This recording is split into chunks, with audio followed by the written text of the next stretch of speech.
en direct sur l'île Mode.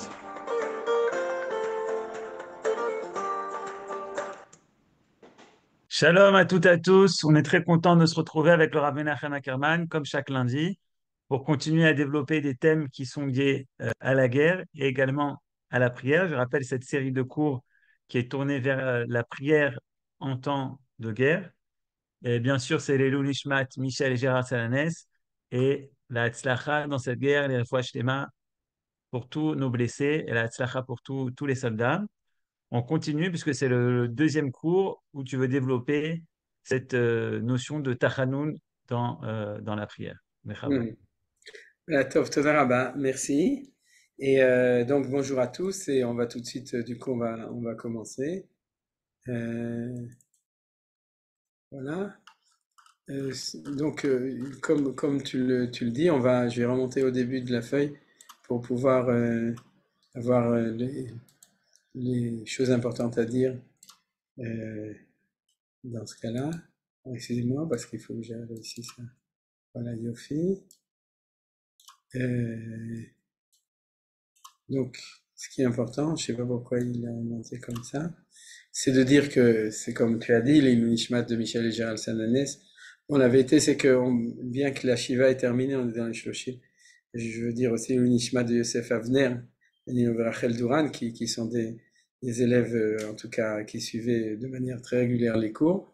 Et comme tu as dit, la refoua de tous les psuim de les Nifgaïm, de la libération Berachamim Gdolim de tous les Khatoufim, la vengeance de tous ceux qui sont tombés, malheureusement cette semaine on en a eu encore beaucoup, et sur la protection de tous nos soldats et la réussite de notre armée dans cette guerre pour détruire nos ennemis du Hamas et de partout, et si tu veux aussi de reconquérir Bezrat Hashem toutes les terres de la région de Gaza. On avait appris qui font partie de la promesse qu'Hachem a donnée à Yitzhak, à Abraham. Et donc, si Dieu veut aussi que ça fasse partie de la victoire de ce combat, de cette guerre. Voilà, alors après avoir dit tout ça, on va commencer. La semaine dernière, comme vous vous souvenez, on avait étudié Avinu Malkeinu, ça nous avait pris un cours d'étudier Avinu Malkeinu. Et donc aujourd'hui, on va étudier Tachanoun. Alors pour étudier Tachanoun, si Dieu veut, ça va nous prendre plus qu'un cours, peut-être deux, peut-être trois, on verra. En tout cas, deux, c'est sûr. Et la prière de Tachanoun, c'est la prière qu'on fait immédiatement après la prière de la Hamida. Ce qu'on a étudié jusqu'à maintenant, c'était la prière de la Hamida en temps de guerre. Et donc maintenant, on va faire le Tachanoun en temps de guerre, on peut dire, c'est-à-dire qu'est-ce qu'on peut avoir de spécial quand on fait Tachanoun. Alors je vous rappelle que les jours de fête, on ne fait pas Tachanoun, les jours joyeux, s'il y a un Khatan dans la synagogue, s'il y a une Brit Mila dans la synagogue, etc. Alors on ne fait pas, ou bien les jours qui sont un peu plus joyeux, comme par exemple bientôt, le suivant, ça va être le jour de Tu Bishvat, on ne fait pas Tachanoun, mais les jours qui ne sont pas des jours joyeux, on fait tout de suite après avoir fini la Hamida, on fait Tachanoun. Et le Tachanoun, ça s'appelle Sherit HaAtzilut, c'est-à-dire qu'il fait partie du même passage, on pourrait dire, que la Hamida lui-même, c'est-à-dire ça fait partie de la même unité, et le signe de reconnaissance de ça, qu'on avait appris l'année dernière dans les cours, c'est que le signe de reconnaissance, c'est quand on passe d'un sujet à l'autre, il y a un Kaddish, on dit Kaddish.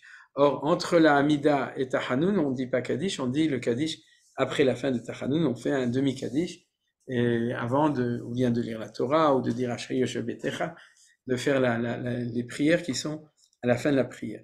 Donc le Tachanoun, il fait partie intégrante, et en fin de compte, c'est ça qu'on va bien voir aujourd'hui, on va commencer en tout cas à bien le voir, c'est que le Tachanoun fait partie de l'unité générale de la prière de la Hamida.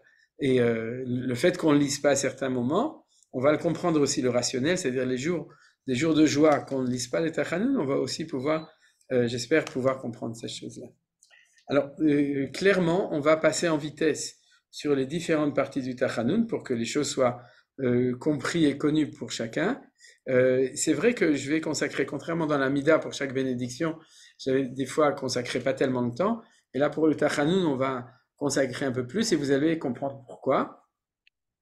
On va consacrer un tout petit peu plus parce que même si au niveau de l'importance, je connais beaucoup de gens, même quand ils font leur prière, ils font la Hamida, puis après ça, ils n'ont pas le courage de faire Tachanoun, surtout le lundi et le jeudi, où c'est à rallonge. Mais de manière générale, si vous voulez, c'est pas. Et puis on n'est plus debout en silence, dirigé vers le côté de Jérusalem, ou le temple, etc.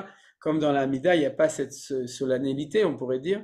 Donc les gens ne le voient pas de la même manière. Maintenant, c'est pour ça que je voudrais qu'on puisse comprendre, en fin de compte, à quoi ça sert, on pourrait dire, quelle est la fonction de cette partie qui s'appelle Tachanoun. Alors, passons aux différentes parties. Je les ai mis dans le texte justement pour que chacun puisse les reconnaître. Pour ceux qui les connaissent, c'est reconnaître. Pour les autres, c'est faire connaissance. Alors, là, je vous donne... voilà, c'est résolu. Donc, je vous donne le Noussar. En gros, on va voir Séfarad et Sfard. Sfard, c'est les juifs de rite chassidique chez les Ashkenazim.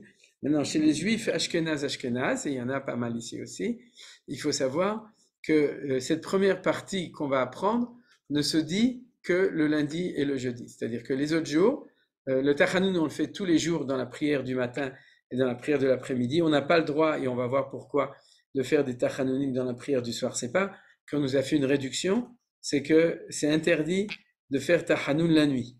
C'est-à-dire, il y a une petite dérogation quand on arrive vers le matin. C'est le cas quand on fait les slichot le matin, vous savez, avant le lever du soleil, pendant les 40 jours avant Yom Kippour. Mais de manière générale, la nuit, on ne fait pas de Tachanounim, mais on verra. J'espère qu'on verra. En tout cas, si jamais je ne l'ai pas expliqué, vous me poserez la question. Mais vous verrez qu'il y a un rationnel de tout ça qui va permettre de le comprendre facilement. Alors, donc maintenant, on prend le Tachanoun Séfarad, Chassid, Sfard, ou bien Ashkenaz, que uniquement le lundi et le jeudi, le matin, même pas à Mincha, le matin. Pourquoi? Parce que la première partie, c'est le vidouille. En fait, le vidouille, j'ai marqué ici le vidouille, je m'excuse, mais je vais le mettre à sa place. Il faut le mettre ici, voilà. Vidouille, donc vous voyez, on va juste repousser un peu pour que ce soit sur la même feuille. Voilà, vous avez le vidouille.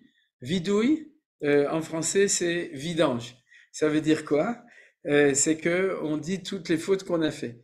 Et en général, quand on le fait, vous savez, on se tape sur la poitrine, on dit Hacham nou bagad, etc. Alors tout le monde le connaît de Yom Kippour, bien entendu, des slichot qui précèdent Yom Kippour, bien entendu pour ceux qui ont l'habitude de participer aux slichot.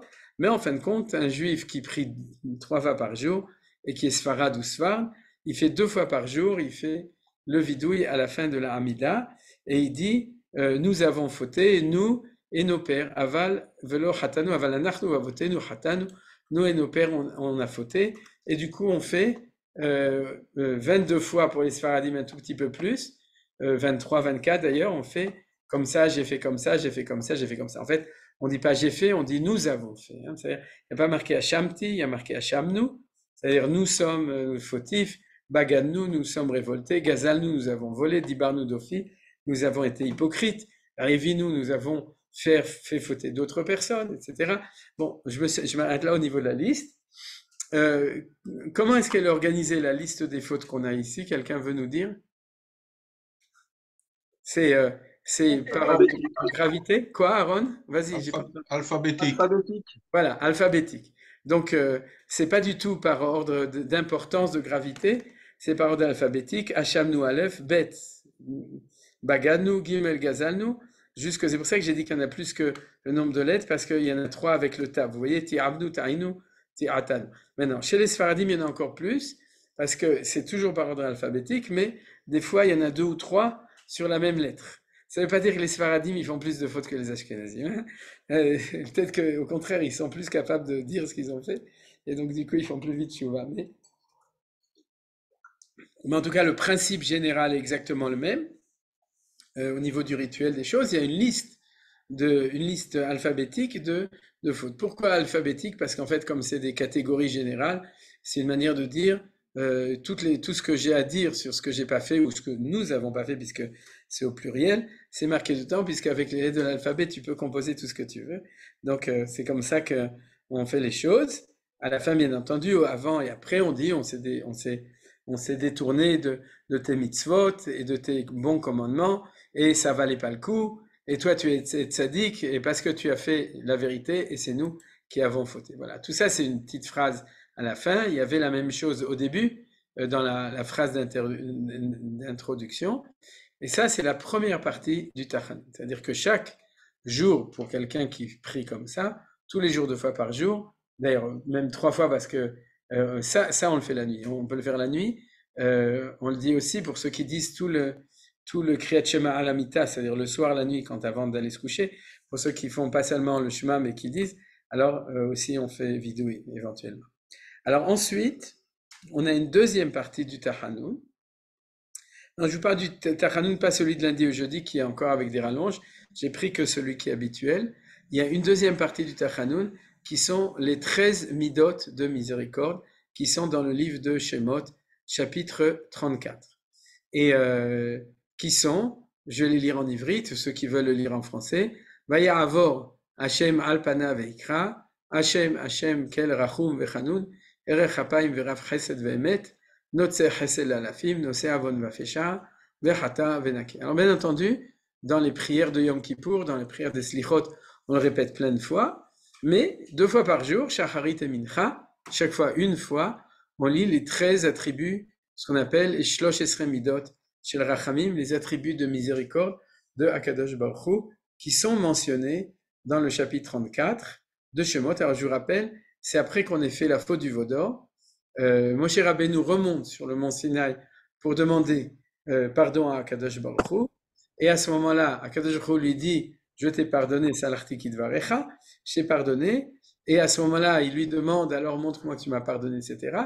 Et il y a le fait que Moshe Rabbeinu, Dieu lui dit de rentrer dans une grotte, Nikrat Hatzur, et Akadosh Baruch Hu passe devant lui, il met la main pour qu'il soit protégé, et il lui donne ces 13 attributs de Rachamim, Shlosh Esrei Midot shel Rachamim, et c'est comme ça que Hachem dit qu'il a pardonné. Alors on a l'habitude de comprendre qu'on fait d'abord Tachanun pour dire on a fauté, on a fauté, on a fauté, et puis du coup après, on rappelle ça pour dire pardonne-nous. C'est un peu le rituel habituel de Yom Kippour et des Slichot qui suit un petit peu le même modèle que les Tachanunim, de dire puisqu'on a fauté, alors pardonne-nous. C'est-à-dire c'est la deuxième partie.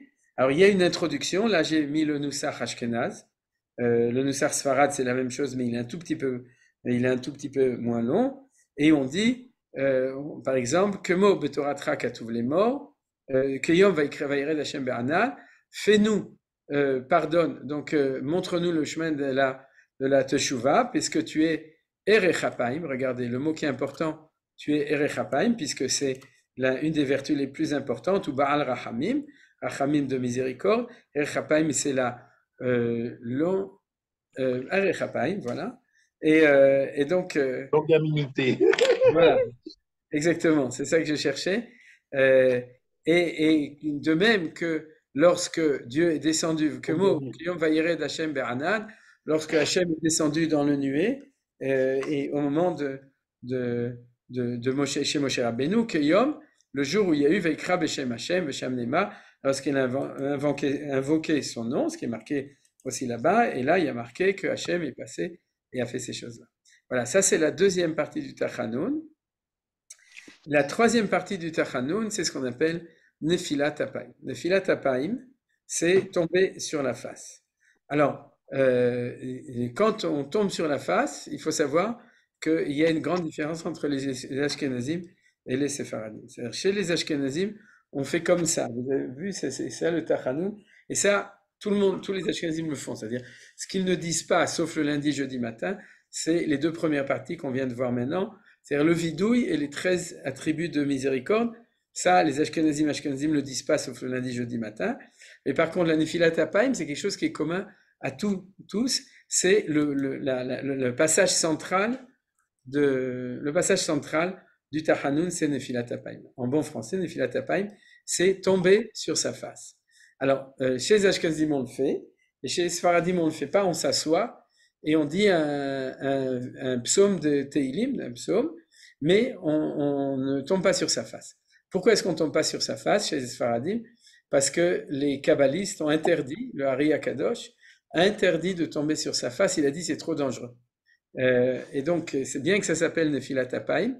On devrait tomber, et les Sfaradim ne le font pas à cause d'un interdit des kabbalistes. Et les Ashkenazim qui n'ont pas, ils ont résolu le problème autrement, c'est qu'ils ont changé le chapitre des psaumes.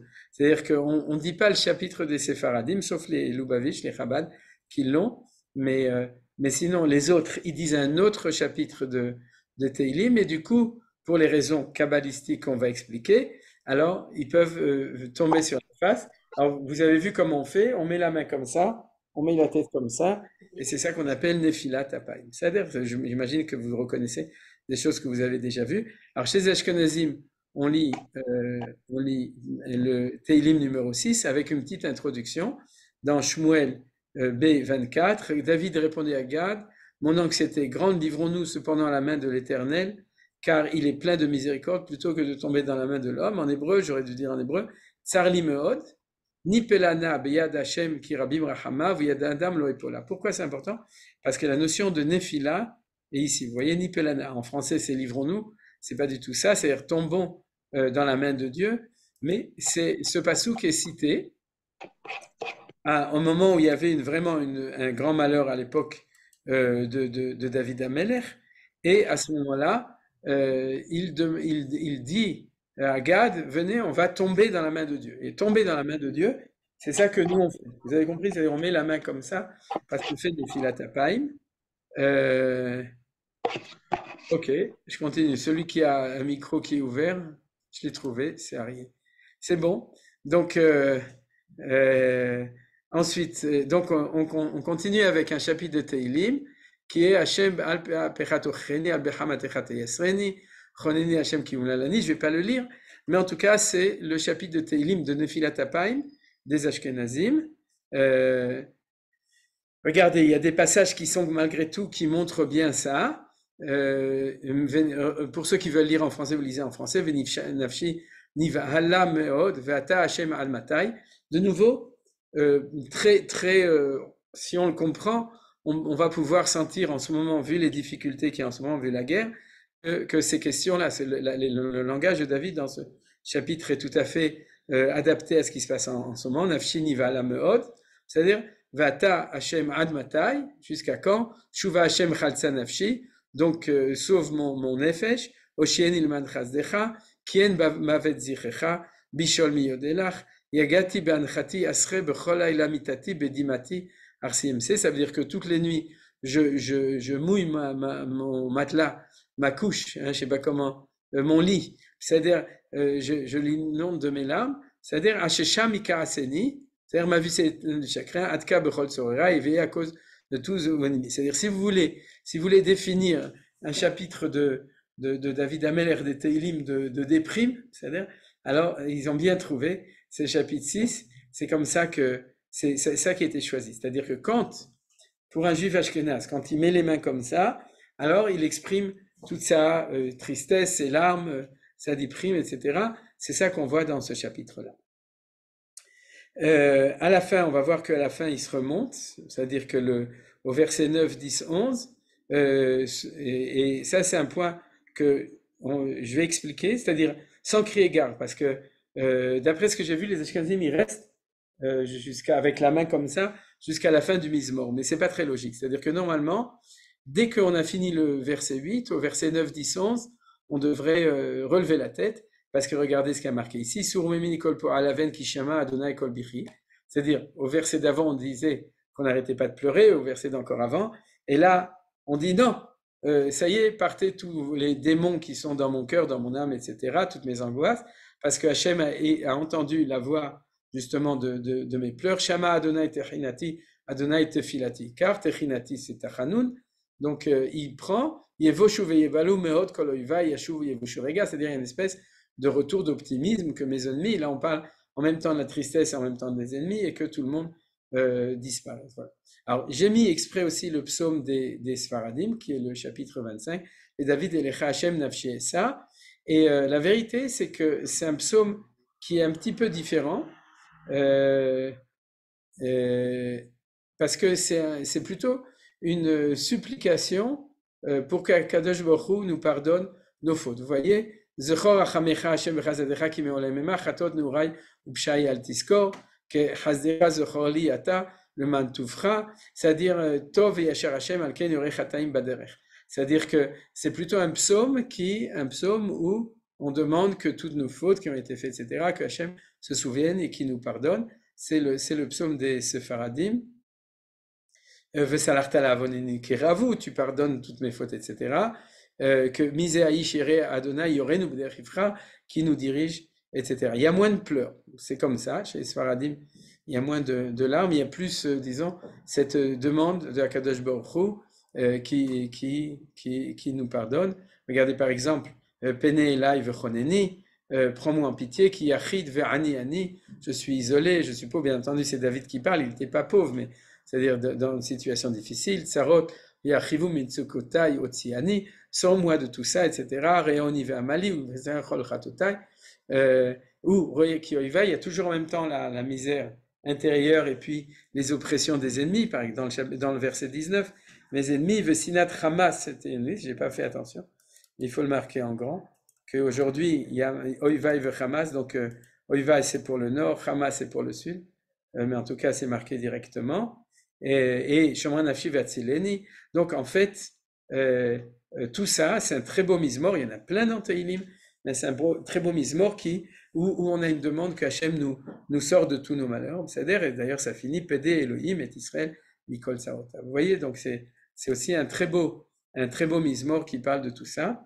Et à la fin, pour terminer, de nouveau, un tout petit peu différent chez chacun, mais on a un poème, Shomer Israël, Shmor Sheit Israël, qui ne fait pas partie, c'est une conclusion, où on demande qu'Akadosh Baruch Hu nous protège, mais c'est très important, puisqu'en ce moment, les mots sont tellement importants que celui, le gardien d'Israël, garde ce qui reste d'Israël, c'est-à-dire c'est nous, c'est-à-dire, et que Israël ne disparaisse pas, puisqu'on dit Shema Israël, celui qui garde le peuple 1, qui garde ce qui reste du peuple 1, c'est-à-dire ce qui reste rescapé de 2000 ans d'exil, et que ne disparaisse pas le peuple 1 qui unit le nom de Dieu, Hashem Elokeinu Hashem Echad, ça c'est le Nusach Ashkenazin, Shomer Yoel Kadosh, celui qui garde le peuple saint, garde ce qui reste, les rescapés, c'est-à-dire après 2000 ans, du peuple saint, et que ne disparaisse pas le peuple saint qui dit 3 fois par jour la Kedusha, etc. Donc c'est un beau piyut, c'est-à-dire c'est un poème qui a été écrit, et à la fin on dit, et je vais lire que le premier verset, Vanachnu lo neda ma na'aseh, ki elecha enenu, on ne sait pas ce qu'on peut faire, parce que ce qui nous reste, c'est que nos yeux soient sur toi, c'est-à-dire on tend nos regards vers toi pour que tu nous pardonnes, tu nous libères, etc. Voilà. Ça, c'est la fin du Tachanoun, en gros.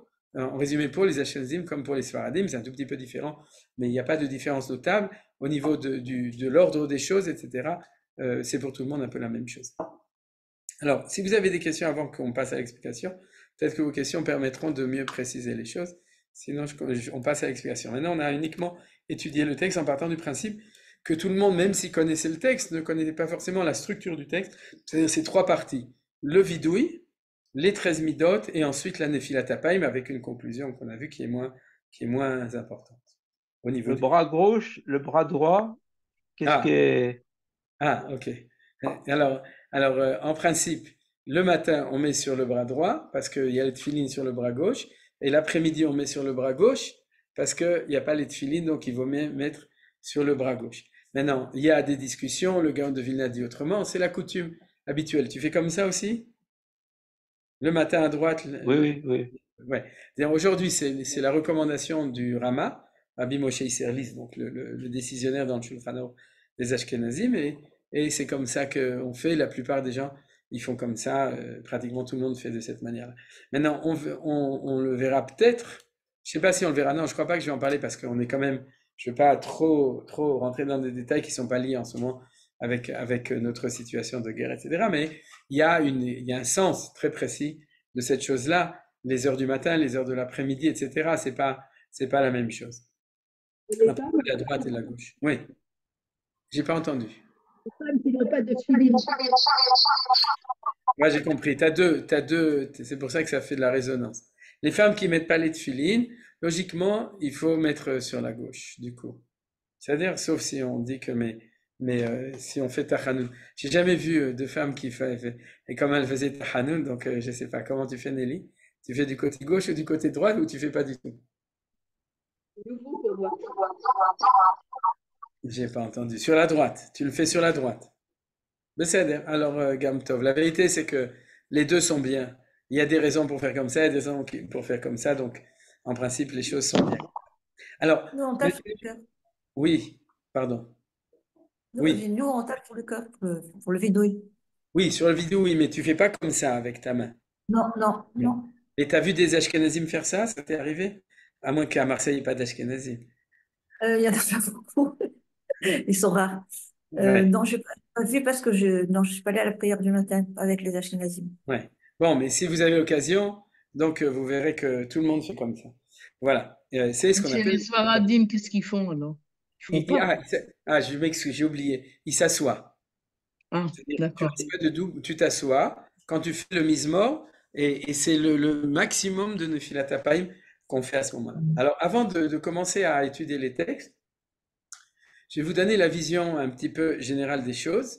Et pour ça, je vais rappeler ce qu'on avait, c'est-à-dire pour comprendre le Tachanoun, et surtout pour comprendre le Tachanoun maintenant, pour nous, c'est-à-dire quand on le fait ou quand on ne le fait pas. De nouveau, je ne sais pas si tout le monde a l'occasion de le faire, mais vous vous souvenez qu'on avait étudié un texte très important du Shar HaKavanot, c'est-à-dire du Hari HaKadosh, qui avait dit que pendant la Hamida, on n'avait pas le droit de pleurer ou d'être triste. J'imagine que vous ne l'avez pas oublié parce que c'est quand même un enseignement qui est très original, très, très nouveau. C'est-à-dire quand vous êtes dans la Hamida, c'est pas le mur des lamentations. C'est-à-dire que, en fin de compte, ce qu'on avait dit, ce qu'il disait, c'est un tout petit texte du début du Shar HaKavanot, c'est-à-dire du début des enseignements du Hari, tel que le Rabbi Chaim Vital les a transmis.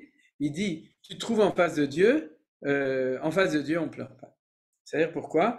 Parce que je dirais, quand tu es devant Akadosh Baruch Hu, tu es devant le projet du bien dans le monde. Alors, tu dois d'abord te présenter devant lui et ensuite savoir demander que le bien soit. Donc, tu es en face, on pourrait dire, en face de Hachem en tant que optimisme ou vision positive, optimiste de ce qui doit être. Donc, tu ne te présentes pas comme un misken, comme un ani, qui est courbé et qui va prier. D'ailleurs, la preuve, c'est que cette prière s'appelle la Hamida.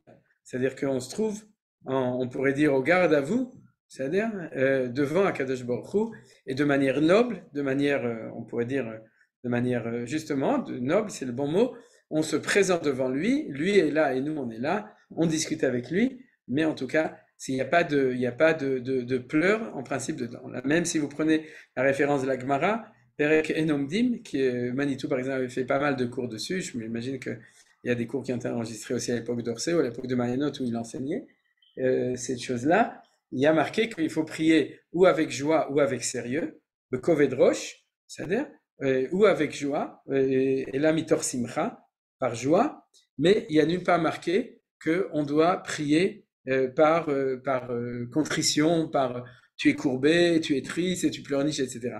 C'est nulle part marqué, ça prouve que ça ne fait pas partie des états d'âme quand on est en état d'amida. C'est-à-dire, ou bien de manière noble, de manière solennelle, de manière sérieuse, qu'on appelle le Koved Rosh, ça c'est une possibilité. La deuxième, c'est dans la joie, et Nomdim Lepel et la Mitor Simcha Shel Mitzvah. C'est les deux options qui sont marquées là-bas dans la Gemara, et toutes les deux font partie de cette catégorie dont le Hari parle, etc. Alors maintenant, le Harizal, il dit, et c'est dur, et si tu as plein de raisons pour pleurer, pour être triste, etc., qu'est-ce que tu fais? Alors, il répond, t'inquiète pas, retiens-toi un petit peu, et puis quand tu arriveras à Tachanoun, c'est le moment où il faut le faire. Alors, il y a quelqu'un qui m'a demandé, une personne du groupe ici, qui m'a dit, qu'est-ce que je peux faire si au milieu de la Hamida, je peux pas faire autrement? C'est-à-dire, et la vérité, c'est que ça peut arriver tout le temps, et en ce moment, je dirais encore plus. C'est-à-dire que tu pries pour les Chatoufim, tu pries pour les Ptsuim, tu pries pour les Nikmat Harugim, tu pries pour tous ces gens-là, et puis tu penses à ceux que tu as vus aux nouvelles ce matin ou hier matin, c'est-à-dire, ou bien ceux que tu connais, etc. C'est quand même, franchement, il faut être sérieux, c'est difficile de ne pas être ému si on prie de manière sincère. Donc, comment on fait? Alors, j'ai pas dit que et que c'est-à-dire on devait c'est-à-dire s'empêcher complètement. C'est-à-dire il faut pas se mettre dans cet état d'âme, c'est-à-dire psychologiquement parlant. Mais si par hasard, je dirais à la limite, c'est-à-dire tu es un petit peu submergé par l'émotion, etc. Bon, le bon Dieu, il va pas te punir pour ce genre de choses. C'est-à-dire, il faut toujours se souvenir que la tfila, c'est la tfila, et que ce qui est important, c'est justement que notre sensibilité intérieure puisse s'exprimer dans les mots de la prière. Donc, mais ceci dit, je pense que souvent, c'est des choses qu'il faut se dire. C'est-à-dire, et moi, je me le dis. C'est-à-dire que je le fais, ce travail. Je me dis, maintenant, je suis dans la Hamida, c'est comme ça. Et puis, si jamais il faut, alors il y a un temps pour tout, comme on dit, un temps pour tout. Regardez, j'ai mis le passage de Kohelet. La kol zman ve'et le kol chefes tachat hashamayim. C'est-à-dire, vous connaissez, c'est le troisième chapitre de Kohelet.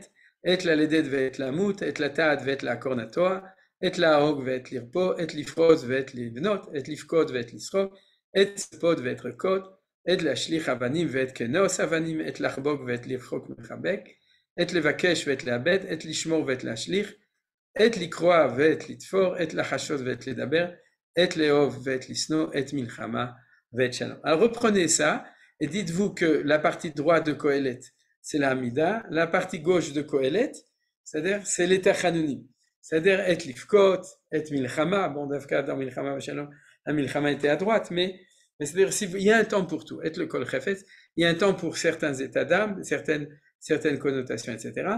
Et quand on arrive au Tachanun, alors c'est pour ça qu'il est intimement lié avec la tfila, avec la prière de manière générale, puisque quand vous arrivez au Tachanun, c'est le moment où on va pouvoir exprimer la difficulté de manière générale. C'est-à-dire que quand on va parler, alors je voulais dire au début la tristesse, mais c'est pas vrai. C'est-à-dire que c'est pas la tristesse spécialement.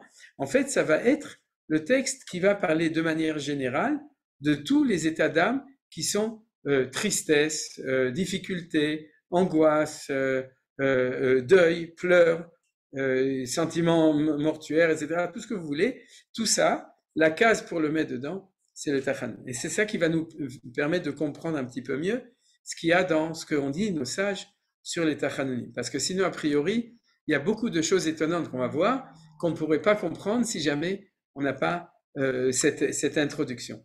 Alors, vous imaginez bien que du coup, c'est comme, je voudrais donner une comparaison, pas religieuse, mais une comparaison, je dirais, générale. C'est comme quand vous rentrez pour votre séance chez votre psychanalyste, d'accord? Alors, il faut préparer les mouchoirs aussi. Et puis, si vous voulez, on se prépare à toutes sortes d'états d'âme possibles, puisqu'on se donne la possibilité de le faire. Et à ce moment-là, il y a différentes questions. C'est d'abord, comment tu vas réussir à le dire? Et puis, comment tu vas réussir à sortir de ça? Donc, vous comprenez? Parce que il faut rentrer, il faut en sortir aussi. Sinon, il vaut mieux pas rentrer. Parce que si tu commences à ouvrir la boîte de Pandore, ce qu'on appelle, et que tu sais pas comment la refermer, alors il vaut mieux pas l'ouvrir des fois, ou bien, en tout cas, il faut savoir comment le faire.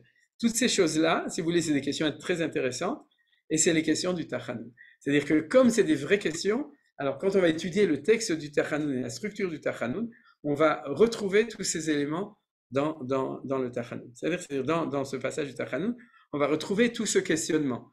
Comment est-ce que je l'exprime? Qu'est-ce que j'ai le droit d'exprimer? Combien et à quel moment j'ai le droit de l'exprimer?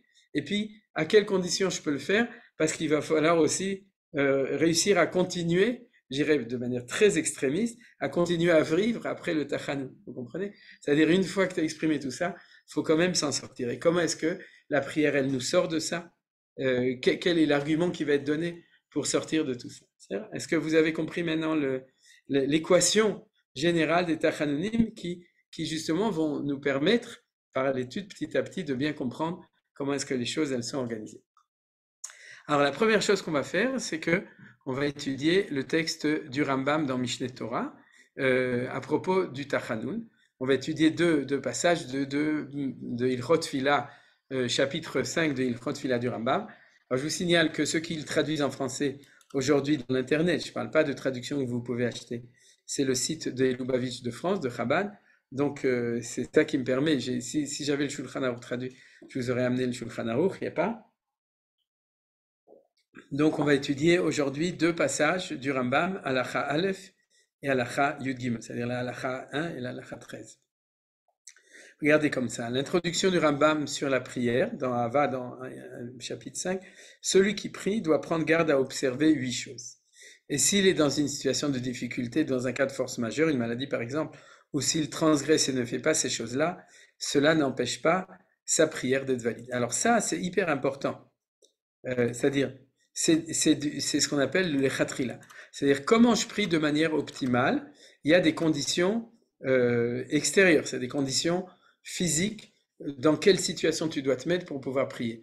Mais si on ne peut pas les remplir tous, la prière est toujours quand même valable. Par exemple, c'est d'être debout. Alors, être debout, est-ce qu'on peut toujours être debout? Non. Comme par exemple, force majeure, si on est malade, ou bien si on est soldat dans un tank, et qu'on est assis dans son tank et qu'on ne peut pas sortir du tank, mais on peut prier assis, ou si vous êtes en voyage dans un avion, et que vous devez faire, quand on parle de prière, là, on parle de la Hamida. C'est pour ça que ça s'appelle debout, Hamida. La mode, si vous êtes en avion et que vous ne pouvez pas prier debout, il vaut mieux prier assis et prier avec Kavana que prier debout derrière, là où il y a les hôtesses de l'air, les toilettes, etc., et où c'est impossible de prier. Souvenez-vous de cette chose-là. On peut même prier en marchant. C'est-à-dire que si jamais vous ne pouvez pas prier autrement, par exemple en ce moment un soldat à Gaza, qui le seul moment qu'il a de prier, c'est pendant qu'il est en train de marcher, eh bien, il peut faire la Hamida en marchant. Il n'y a aucun problème puisque c'est un cas de force majeure. Et comme il le dit, le Rambam, même si tu le transgresses, parce que tu le transgresses, c'est-à-dire que tu as décidé que tu voulais prier en marchant ou prier assis parce que tu n'as pas le courage, mais tu peux, alors malgré tout ta prière est valable. C'est-à-dire, souvenez-vous de ça, c'est-à-dire c'est des choses pour qu'on prie mieux.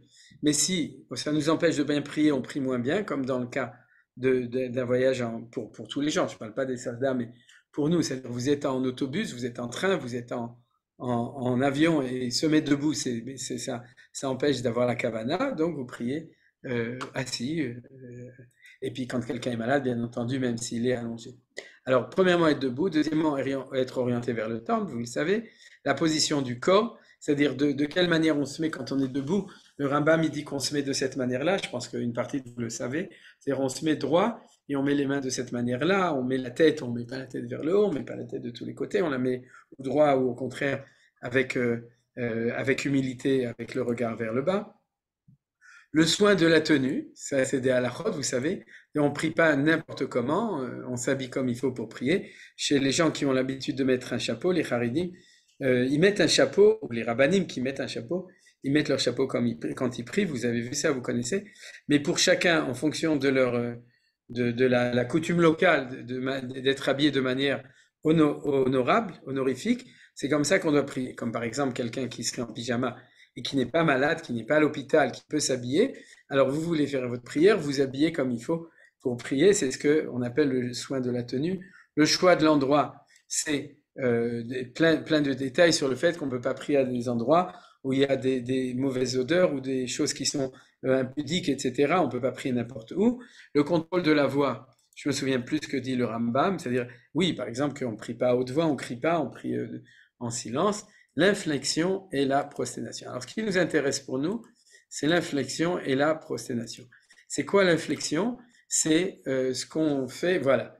C'est que ce qu'on fait 4 fois dans la Hamida en principe. C'est-à-dire que 4 fois dans la Hamida, on fait Baruch Ata Hashem, et on fait comme ça.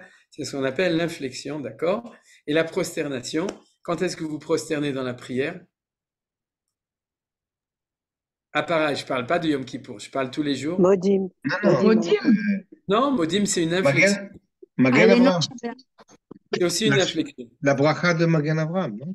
Oui, non, c'est une inflexion. C'est-à-dire l'inflexion, c'est la kriya, on fait comme ça. Alenu le Shabeach non plus. C'est-à-dire en fait, les 4 Kohanim non plus, on ne se prosterne pas. Bref, alors on va voir ce que dit le Rambam. Au départ et à la fin. Non plus. On ne se prosterne pas. Alors, on donne la langue. Au départ de la médaille, on ne se prosterne pas? Non. Mais parce que vous allez voir ce que c'est se prosterner. Ouais. Quel est le cas? Alors, c'est pour ça que je suis passé directement au 13. Quel est le cas? Alors, regardez bien. Après avoir redressé la tête, après la 5e inflexion. C'est quoi la 5e inflexion? C'est quand on fait les 3 pas en arrière à la fin et qu'on fait Oseh Shalom Imroma, ou Yaseh Shalom Aleinu, Valkol Israël Vimro Amen. C'est-à-dire qu'on fait 5 inflexions. 2 dans la première bracha, 2 dans Modim, et une quand on fait Oseh Shalom Bimroma, c'est-à-dire qu'on se penche comme ça pour dire Oseh Shalom. Alors c'est vrai que la plupart des Juifs ont la coutume aussi de se tourner à droite et à gauche, c'est normal, c'est bien, mais ça fait partie d'une inflexion générale, on fait comme ça. Alors qu'est-ce que dit le Rambam? Après avoir fait ça, on s'assoit sur le sol, tombe face à terre et on adresse toutes les supplications que l'on désire. L'inflexion mentionnée partout se fait en fléchissant les genoux, génuflexion. D'accord, alors ça, il parle des 5 premières. Hamsa, d'accord, qui étaient dans la Hamida, c'est tout simplement en fléchissant les genoux. C'est ce qu'on fait, d'accord? Vous savez, on fléchit un peu les genoux, on se met un petit peu en avant et puis ensuite on se relève. Ça, c'est ce qu'on appelle l'inflexion. Par contre, l'Akida se fait en s'inclinant le visage à terre. Alors, en principe, c'est la prosternation qu'on fait à Yom Kippour ou que les musulmans font. C'est ce qu'on appelle l'Akida. C'est-à-dire, je ne rentre pas dans les détails, mais en gros, c'est comme ça. C'est-à-dire, c'est que on se met à genoux et on met le visage à terre. Vous connaissez, vous voyez les musulmans comme ils font. En hébreu, ça s'appelle Kida. Oui, le premier s'appelle en hébreu la Kriya, Korim, okay, parce que la Kriya, c'est le Berer, d'accord? En gros, l'Akida, c'est quand on met le visage à terre, et la prosternation consiste à étendre mains et pieds jusqu'à ce que l'on soit étendu le visage à terre. C'est-à-dire qu'on se met complètement à plat, on met les mains comme ça, on met les pieds comme ça, et on est complètement à plat sur terre. Alors, le Rambam est en train de nous dire, c'est pour ça que je vous ai demandé quelle est la dernière fois que vous avez fait ça. Est-ce que quelqu'un une fois s'est prosterné de cette manière-là? Shalom, jamais. À Kippour? Non, à Kippour, tu fais une kida. À Kippour, Non, à Kippour, on fait une kida, on ne fait pas une ishtachavaya. ok. C'est vrai qu'on dit Nachnu korim mishtachavim, c'est-à-dire on dit mishtachavim, mais on ne se prosterne jamais comme ça. Si vous voulez voir des gens qui le font, Au Harabait. Non, quand ils descendent, quand ils arrivent la première fois en Israël. Quand ils sortent du Harabait, alors il faut une ishtachavaya, parce que normalement on devrait le faire sur le Harabait, mais pour l'instant, en tout cas jusqu'à aujourd'hui, l'État d'Israël ne nous permet pas d'être mishtachavé sur le Harabait. Mais ça va venir, vous inquiétez pas. Disons que ça va bientôt venir. Mais en tout cas, c'est ça la prosternation. Alors, pourquoi je vous dis ça? Parce que, relisons le début de la phrase de Maïmonide. Après avoir redressé la tête après la 5e inflexion, ça on connaît, on s'assoit sur le sol, tombe face à terre, et on adresse toutes les supplications que l'on désire. C'est-à-dire qu'en fait, on a le choix entre faire une kida ou une ishtachavaya. Et Rambam, qui était Sfaradi, mais avant les kabbalistes, quand il faisait Tahanoun, il s'asseyait par terre, il tombait la face sur la terre, ou par kida, ou par ishtachavaya. Vous avez compris? C'est-à-dire, ou il faisait comme un musulman, et il faisait Tahanoun comme ça, ou il faisait comme on fait au temple, il faisait Tahanoun en mettant face à terre, de manière complètement, et ce qu'on appelle étalée sur la terre. Et ce qui est très bizarre, c'est que pourquoi le faire de cette manière? Et deuxièmement, pourquoi nous, on ne le fait pas? Alors, c'est ça le début, si vous voulez, de ce qu'on est en train d'apprendre sur Tachanoun pour pouvoir comprendre ce qu'on est en train de faire nous. C'est-à-dire qu'on a, par tradition d'origine, et ça, est-ce que ça s'appelle Nefilat Apayim ou non? Oui, vous comprenez? C'est-à-dire, Nefilat Apayim, Vaipol Alpanav Arza. C'est-à-dire que de manière traditionnelle, quand on appelle une Nefilat Apayim, on parle du fait que tu mets la face contre la terre. C'est-à-dire ta face tombe complètement et que tu es contre la terre. Alors normalement, d'origine, c'est ça qu'on devrait faire et c'est pas ça qu'on fait. Alors pourquoi est-ce que c'est pas ça qu'on fait? C'est marqué, il y a toute une littérature depuis la Gemara jusqu'au Aharonim, c'est-à-dire jusqu'au Shulchan Aruch, on explique pourquoi est-ce qu'aujourd'hui on fait pas ce qu'on devrait faire.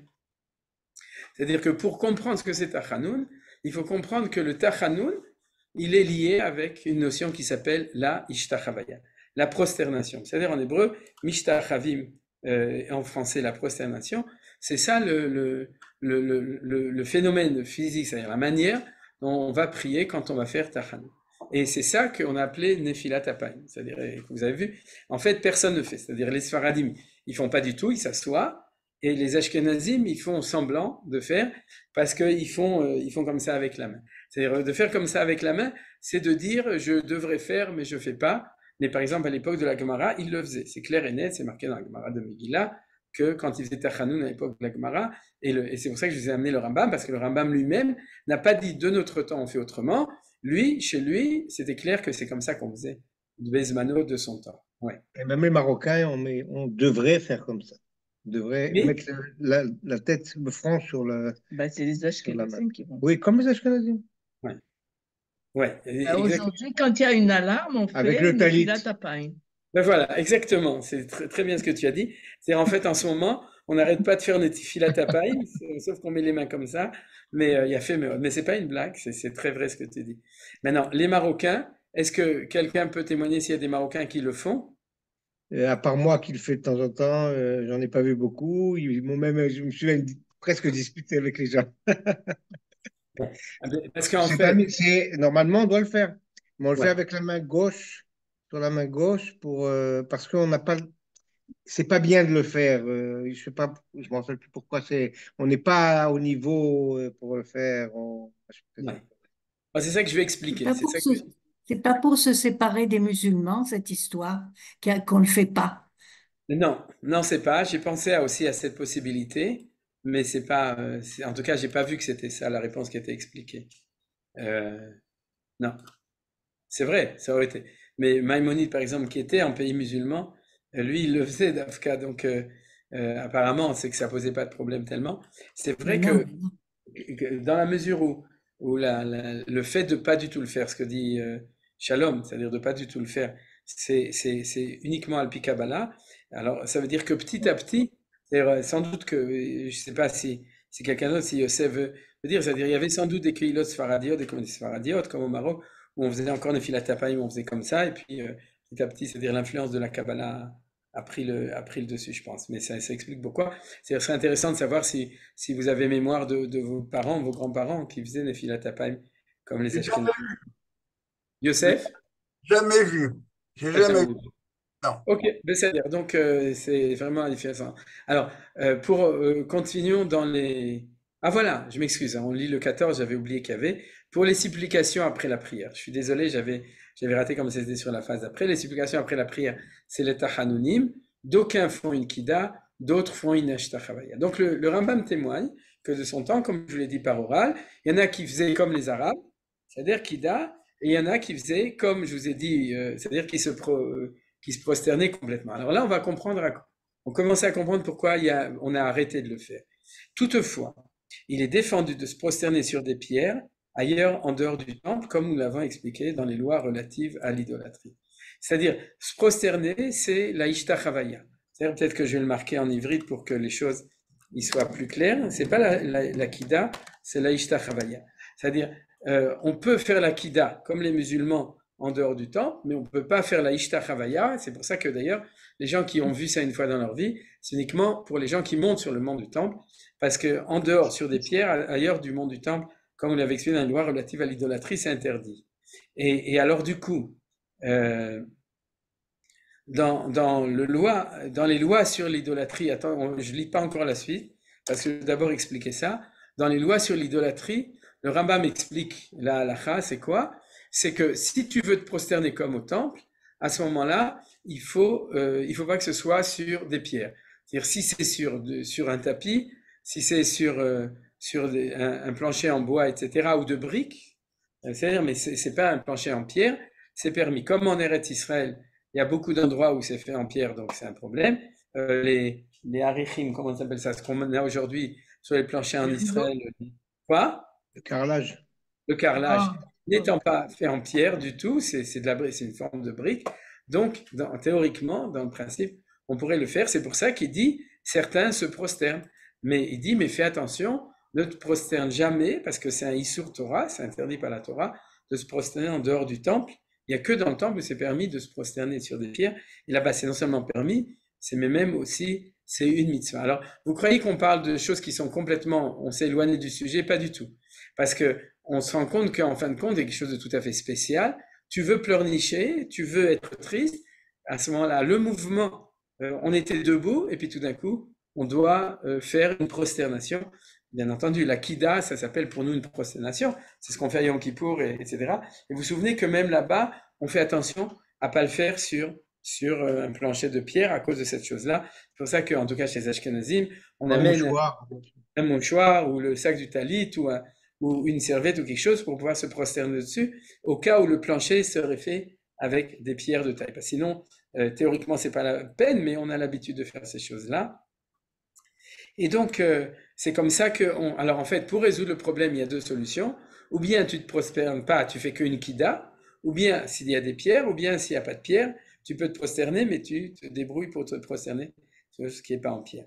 Mais tout ça, c'est ce qui est marqué ici. Maintenant, qu'est-ce que nous dit le Rambam? Alors pourquoi on ne le fait pas? On est toujours dans la même question. Pourquoi? Est-ce que tous les matins, vous voyez pas toute la synagogue, qui sort un tapis, et puis qui se prosterne comme ça? Mais ça a l'air rigolo, mais c'est comme ça que c'était à l'époque de la Gemara. Et c'est comme ça que c'était l'époque du Rambam. Quoi? Et il y avait de la place pour tout le monde. Et il y avait de la place pour tout le monde, exactement. Donc, en fait, la vérité, c'est ce que dit Annette, on est un peu choqués, parce que pour nous, ça fait un peu musulman. Alors, la vérité, c'est qu'on a l'habitude de le faire à Yom Kippour, pour les Ashkenazim, on le fait aussi un petit peu à Rosh Hashanah, mais ça, imaginez-vous que toute la synagogue fasse comme ça ferait un peu différent, quoi. Alors, la raison pour laquelle on ne le fait pas, c'est ce qui est marqué dans la suite. Et tout ça, c'est bien sûr les sources en la Gemara, il y a marqué comme ça. Un homme important n'a pas le droit de tomber sur sa face, à moins qu'il sache lui-même qu'il est juste comme Josué et est certain d'être exaucé. Il peut toutefois incliner légèrement la tête sans la plaquer sur le sol. Il est permis de prier à un endroit et d'adresser des supplications à un autre endroit. Bon, le dernier chose, c'est un chidouche, c'est que bien que c'est la suite de la Hamida, on peut quand même se déplacer pour aller autre part pour le faire. C'est pas essentiel du tout. Ce qui est important, c'est ce passage-là qui est absolument obscur. Pourquoi? C'est qu'il dit comme ça, qu'est-ce que Josué vient de faire dans cette histoire, d'accord?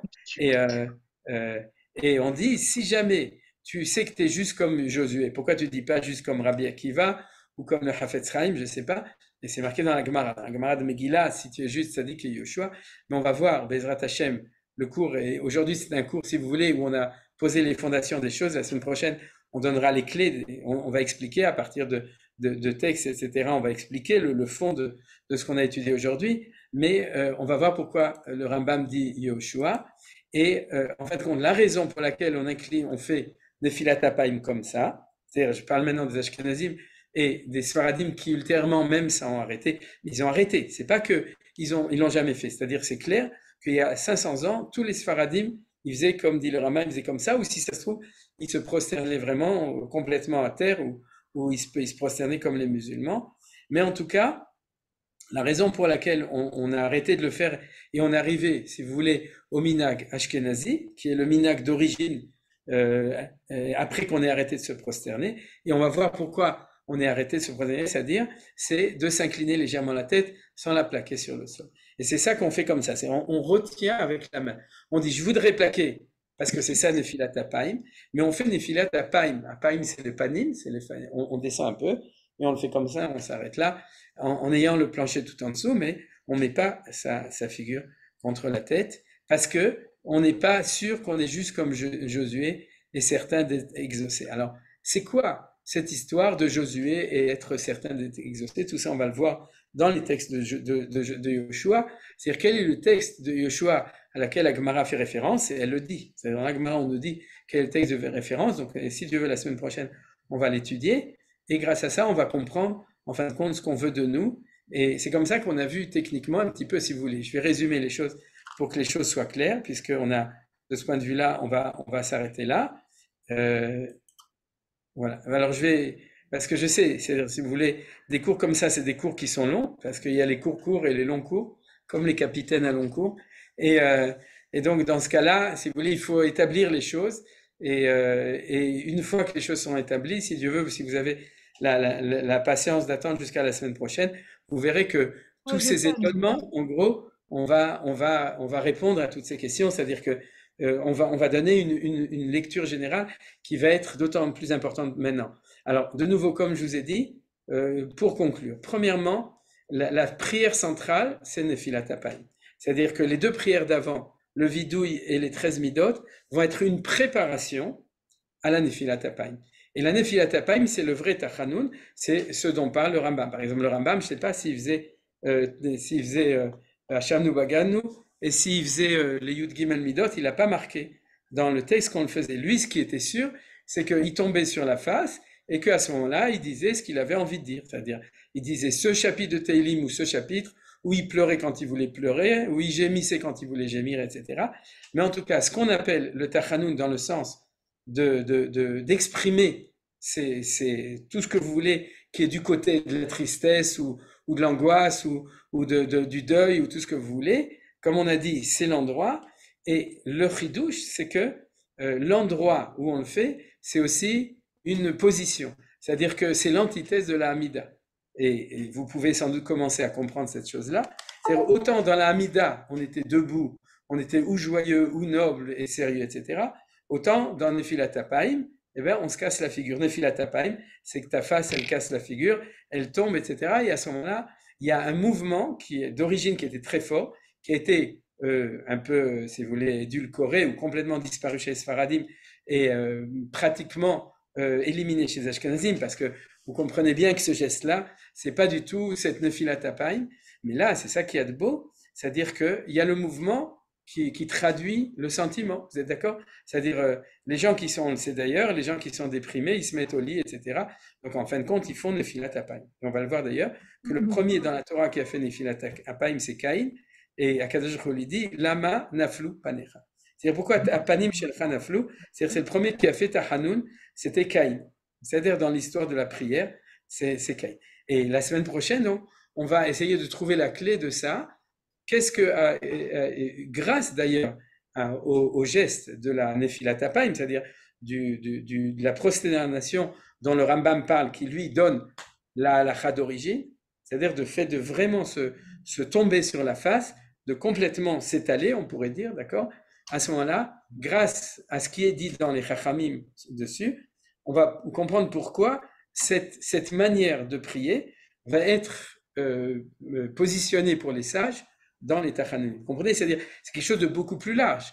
L'idée de Tmishtachal. Vous vous souvenez, par exemple, Yosef et ses frères se prosternent devant lui, ou bien Shtachavel Hashem be'adrat kodesh, quand je vais au temple, je vais me prosterner dans la splendeur de la sainteté. Donc, on n'est pas dans le Tachanun, mais comme cette catégorie de Ishtachavaya est très large, et que les sages l'ont positionné dans le Tachanun, on va commencer par la Ishtachavaya pour pouvoir comprendre ce qu'on fait dans le Tachanun, et on va avoir des clés de choses très importantes sur notre manière de prier. Et comme je vous ai dit, pourquoi c'est tellement important? Parce qu'en ce moment, quelqu'un qui est une âme qui est sensible à ce qui se passe pour le peuple juif, c'est-à-dire, alors c'est normal qu'il ait le sentiment qu'il doit faire des vrais tachanunim. Vous comprenez? C'est-à-dire qu'il doit trouver un endroit, un lieu dans la prière, un moment, un lieu dans la prière où il va pouvoir exprimer le côté qu'on a en ce moment. Alors de nouveau, en ce moment, on a les deux côtés. Comme m'a dit quelqu'un, plus tu es à Gaza, plus tu danses et plus tu chantes. C'est-à-dire, j'ai un ami à moi qui m'a dit, il m'a dit ça à Shabbat, je l'ai rencontré à la synagogue Shabbat, et il m'a dit, tu sais, on était invité chez des gens dont le fils est revenu de Gaza ce Shabbat, et pendant le repas, alors il a dit, c'est dur de rentrer. Alors ils ont tous dit, oui, je te comprends, c'est très dur de rentrer à Gaza. Il a dit, non, vous n'avez pas compris. C'est dur de rentrer à la maison. Là-bas, on n'arrête pas d'être, on a le moral, on chante, on est fort, on se sent fort, on sent qu'on fait des choses importantes. Et je reviens ici, vous êtes tous déprimés, vous êtes en train de pleurer, de pleurnicher, d'être angoissés, etc. Je rentre à Gaza après Shabbat. Et je vous promets, c'est une histoire que j'ai entendue directement de la bouche de celui qui l'a entendue ce Shabbat-là. Alors pourquoi je vous dis ça? C'est que, Be'etzem, la Hamida, c'est la Hamida de nos Chayalim. C'est-à-dire, nos Chayalim emomdim eitanim, zekufim vegeim, venilchamim. Eux, ils font la Hamida. Et nous, on est dans les Tachanunim. Alors, premièrement, dans notre Hamida, soyons avec nos Chayalim, zekufim, omdim, vegeim, c'est-à-dire fiers. Et le peuple, comment il a dit De Gaulle? Peuple fier. Dominateur. Fier et dominateur. Fier et dominateur, voilà. Alors pendant la Hamida, on est fier et dominateur. Dans la nuque raide. À la nuque raide. Non, il a dit fier et dominateur. Dans la nuque raide, slicha, c'est marqué dans la Torah. Un peuple d'élite. Fier et dominateur. Alors c'est normal. Sûr de lui, oui. Voilà, et sûr de lui, etc. Pendant la Hamida, souvenez-vous, c'était ça le but du cours. Pendant la Hamida, sans pleurnicherie pendant la Mida. On est fier et dominateur et on est Omed Lifnei Hashem, on est content. Et d'ailleurs, je vais vous montrer des psukim extraordinaires sur le fait qu'il y a 3 positions, debout, assis et prosterné. Vous voyez? C'est-à-dire les Sfaradim assis, les Ashkenazim consternés et prosternés. Pendant la Mida, tout le monde Be'amida. Et on va voir que ces mouvements, c'est les mouvements de l'âme comme les mouvements du corps. Et que la sagesse de la prière, c'est de savoir faire correspondre les deux choses d'ailleurs. Parce que la prière, c'est Kol Ha'atzmotai Tomar Hashem Yichamocha.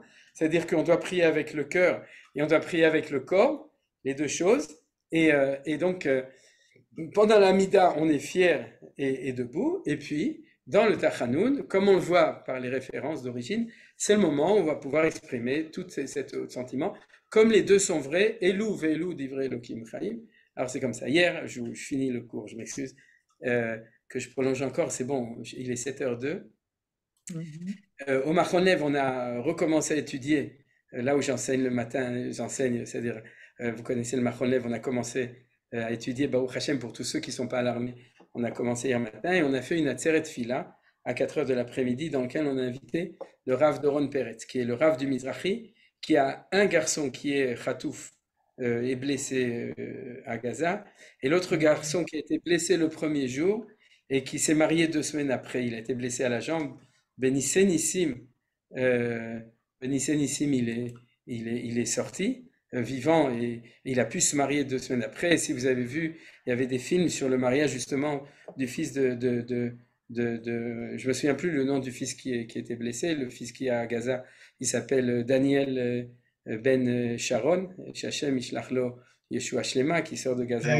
Sur une chaise roulante, ils l'ont pris en l'air. Oui, c'est possible peut-être, je me souviens plus, mais les forces d'âme de ses parents qui ont été capables de marier leur fils qui sortait de Gaza blessé, alors que l'autre à cette époque était disparu, ils pensaient qu'il était disparu. Actuellement, l'armée pense, parce qu'ils ont retrouvé du sang dans le tank, oui, ils ont pu analyser que c'est le sien, mais que c'est une blessure, donc ils pensent qu'il est Khatouf Patsua, Be'aza, Hashem Yishlachlo Yeshua Shlema avec tous les autres. Et donc pourquoi je vous dis ça? Parce que il a parlé pendant un quart d'heure devant tous les élèves du Machon Lev, et il a dit une phrase, c'est un Talmid Chacham, et c'est incroyable, le père. Et il a dit, Anachnu Chaim Gam Vegam.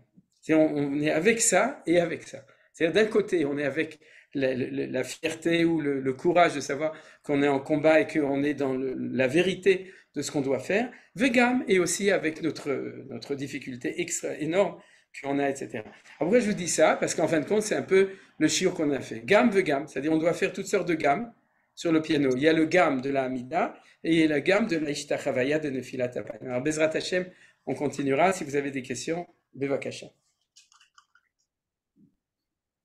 Moi, j'en ai une. J'ai bien compris, eux c'est Vegilou et nous c'est Birada. Voilà, exactement. Il y a fait mot, mais c'est vrai quoi, c'est la. D'accord. Voilà. Et encore plus à Montréal, hein. Quoi, qu'il y a la Réada? Oui. Ce qui fait moins 20 degrés, je pense que. Non, il ne fait pas moins 20, il fait 6 degrés là. Mais, ouais, okay. Il fait chaud. S'il fait chaud, il fait très chaud alors. Non, ouais, בסדר, נכון, זה נכון. בסדר, תודה. Myriam, tu voulais dire une chose? Oui, je voulais dire que je ne fais pas les tachanounim dans la journée, mais le soir, oui, dans le mapil. Oui, mais tu fais comme ça, mais tu fais pas comme ça. Non. C'est-à-dire, on fait pas Nefilat Apayim la nuit, on verra la semaine prochaine pourquoi. C'est-à-dire, je vais vous dire tout de suite pourquoi. Parce que la nuit, c'est déjà Nefilat Apayim. Alors, il faut faire attention à pas trop tomber dans la déprime. C'est-à-dire, sinon, on peut plus se comprimer. Voilà, c'est la réponse. Je l'ai pas dit, mais on l'étudiera la semaine prochaine. Raison pour laquelle on peut pas faire la nuit, parce qu'il faut faire attention. Vous savez que tout le monde, il y a des angoisses ataviques de tout le monde, la nuit, d'accord? C'est-à-dire l'obscurité, etc. Donc les sages ont interdit de faire ta hanounim en temps de nuit.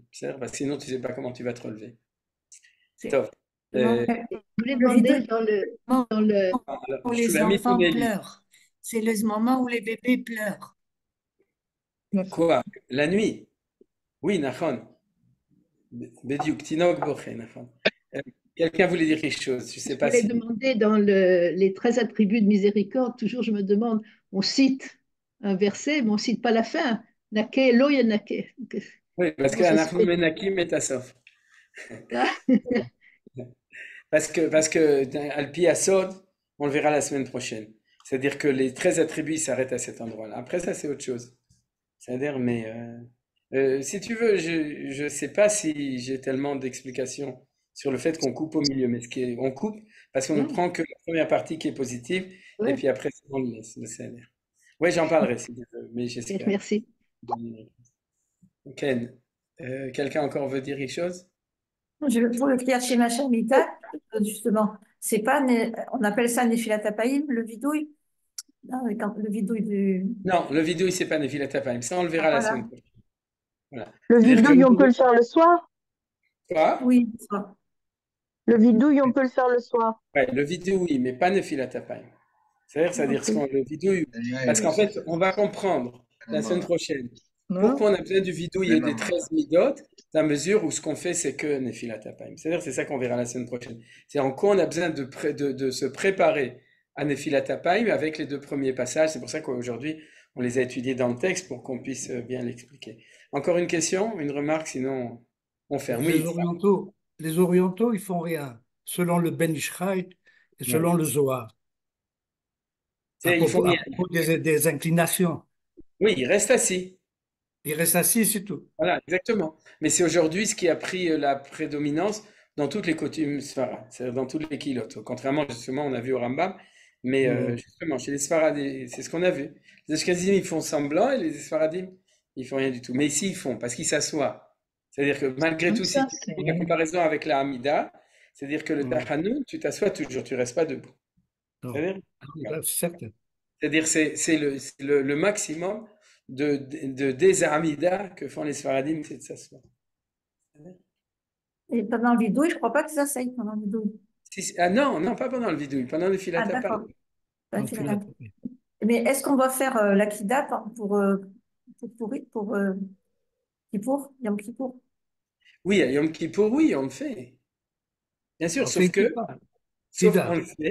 on le fait quand dans la Avoda, c'est-à-dire quand les Ashkenazim, ils font aussi dans Alenu Shabeach à Rosh Hashanah Yom Kippour, mais on le fait, mais on fait attention à jamais le faire sur des pierres.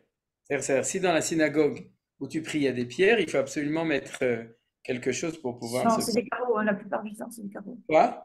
C'est des carreaux la plupart du temps. Donc c'est les carreaux, et voilà, c'est comme ça qu'on se retrouve sur le carreau. Alors, et c'est pour ça que c'est ce qu'a dit Rabbi Yosef Karo. Bon, alors on s'arrête là. Alors, Bezrat Hashem à mercredi pour ceux qui étudient mercredi et lundi prochain pour la suite du cours.